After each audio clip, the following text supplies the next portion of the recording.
valideynlərinə, akademiyadan gələn qonaqlara, rəhbərlikdən gələn qonaqlara təşəkkür edirəm. Mən Sadiq haqqında çox danışmışam. Sadiq mənim həm şagirdim, həm belə deyək, yaxın dostum idi.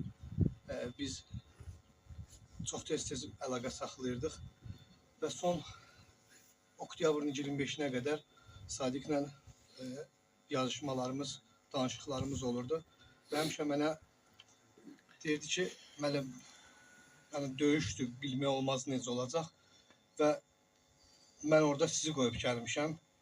Atam sizə əmanətdir və mən sizi özümə qardaş bilirəm və o gündən Sadiqə bir söz vermişəm. Mən Nusrət kişinin bir oğlu olaraq həmişə onun yanındayam. Bu gün də belədir, gələcəkdə də belə olacaq. Nusrət əmi, biz bir Sadiq verdik, yüzlərlə Sadiq aldıq. Və inanıram ki, məktəbimizdə Sadiqin şərəfinə bir Sadiq medalı təltif eləmişik. Yaxşı, daha çox çalışan və daha çox nailiyyətlər əldə edən şagirdlərimizə o medalı təltif edirik.